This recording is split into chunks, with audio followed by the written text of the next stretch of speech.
Bonjour à tous et bienvenue dans ce cours de sciences. Aujourd'hui, nous allons parler de la reproduction des plantes.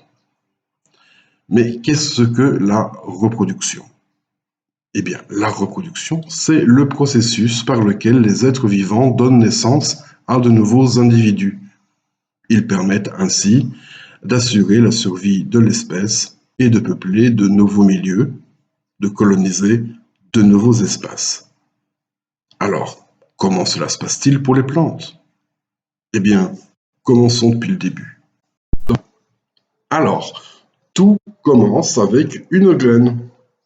Pour qu'une plante à fleurs puisse se développer, la graine doit d'abord germer.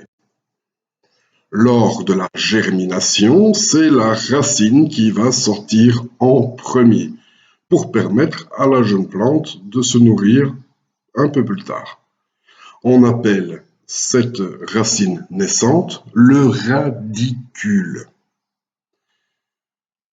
Vous voyez à l'écran ce radicule qui est en train de sortir de nos graines. Alors pour germer, la graine a besoin d'eau et de chaleur seulement.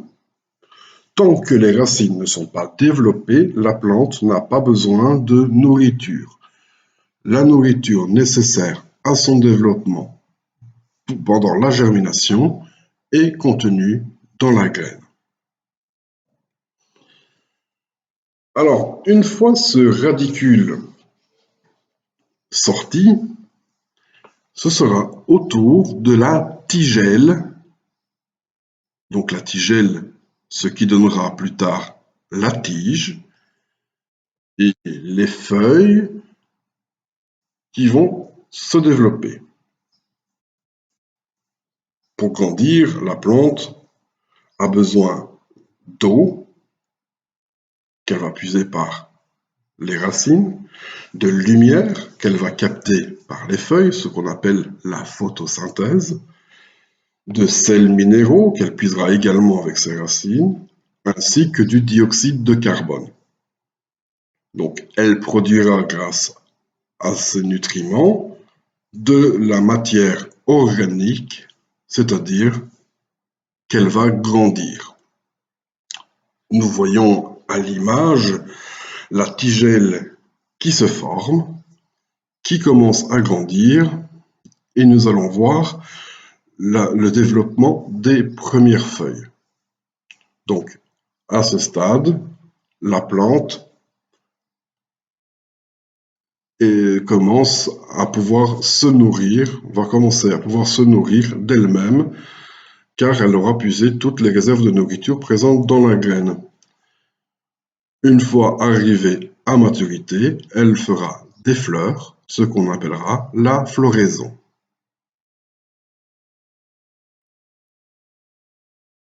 La fleur possède des parties mâles et femelles. Alors, l'étamine est l'organe reproducteur mâle. C'est ici que sera produit le pollen. Le pistil est l'organe reproducteur femelle.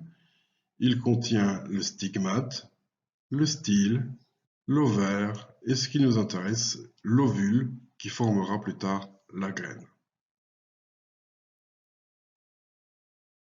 Alors, la fécondation se fait d'une plante à l'autre grâce au vent, mais surtout aux insectes pollinisateurs comme les abeilles. La formation de la graine nécessite le dépôt de pollen, élément mâle, sur le pistil, la partie femelle de la fleur. On appelle ce processus la pollinisation.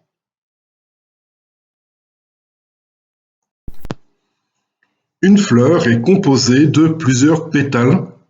Leur fonction est de protéger les organes reproducteurs. L'organe mâle est appelé l'étamine. Il produit le pollen. L'organe femelle est le pistil. Il contient l'ovule qui devra être fécondé.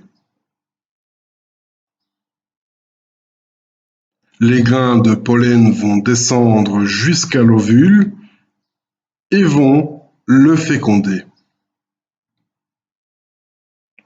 À partir de là, la fleur va faner et apparaîtra un fruit qui est porteur des graines de reproduction.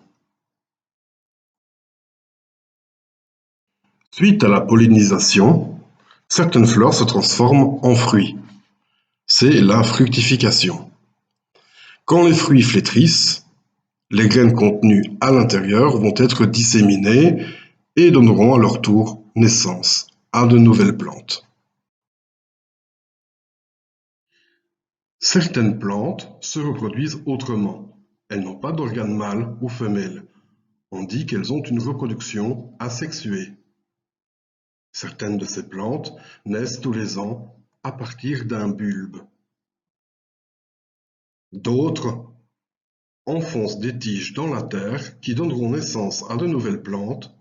Ces tiges, appelées les stolons, formeront leurs propres racines. Parfois, on part d'une bouture, c'est-à-dire un morceau de plante, qui formera ses propres racines, donnant ainsi une nouvelle plante identique à celle dont on a coupé la bouture. Et voilà, c'est terminé. J'espère que vous aurez appris beaucoup de choses nouvelles. J'espère aussi que vous aurez apprécié cette vidéo. Abonnez-vous et n'oubliez pas le petit pouce bleu, ça fait toujours plaisir. À bientôt et portez-vous bien.